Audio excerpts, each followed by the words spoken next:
কি ব্যাপার অনেক? There is a bad news. Nowadays you are bringing only bad news. অথচ তোমাকে আমি চাকরি দিয়েছিলাম to bring good news. শুনবে তো আমার কথা। কি হয়েছে বলো? মুরাদ ডালিয়া সব টাকা নিয়ে পালিয়ে গেছে। হোয়াট? কিভাবে সব টাকা দিয়ে পালালো সে? ওদের অ্যাকাউন্টটা জয়েন্ট সিগনেচারই অপারেট হতে বলে আমি জানতাম, কিন্তু কোম্পানির অ্যাকাউন্ট জয়েন্ট সিগনেচারে হলেও শুধু একজনের সিগনেচারে যে টাকা তোলা যায় সেই অপশনটা মুরাদ রেখেছিল। ডালিয়া সেটা জানতো না। স্কাউন্ডার। লোক লাগাও, সারা শহর তন্ন তন্ন করে খোঁজো, যেখানে পাও ধরে নিয়ে আসো তাকে, জানে মেরে ফেল। লোক লাগিয়েছে, দেশে থাকলে অবশ্যই পাওয়া যাবে। দেশে থাকলে মানে? এসব ক্ষেত্রে সবাই বিদেশেই পালিয়ে যায়। তবে হ্যাঁ, ইমিগ্রেশনেও আমি খোঁজ রেখেছি। বিমানবন্দর দিয়ে গেলে খুব তাড়াতাড়ি খোঁজ পাবো। ডালিয়া কি জানে? জানে। আমি কথা বলেছি ওর সাথে, শুনলো শুধু, কিছুই বলেনি।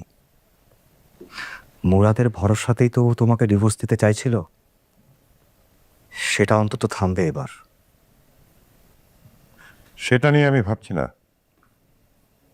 আমি ভাবছি this is going to create a big issue for her.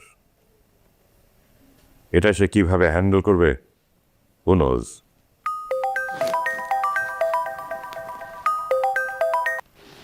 হ্যাঁ আলে ভাই বলেন, খোঁজ পাওয়া গেছে?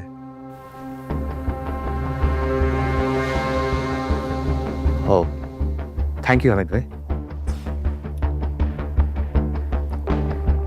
মুরাদ গত পরশু রাতের ফ্লাইটে মালয়েশিয়া চলে গেছে।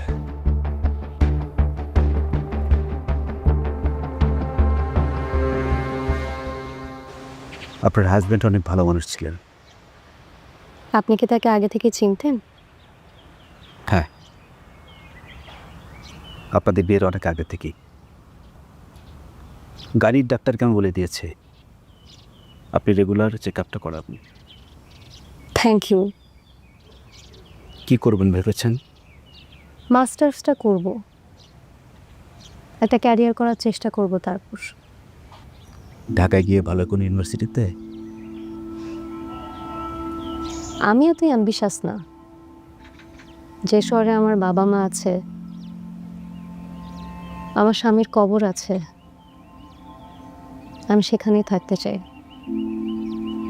স্বামী স্মৃতি আর সন্তানকে নিয়ে বাঁচতে চাই। কোনো কিছু দরকার মনে করলে জানাতে হেজিটেট করবেন না।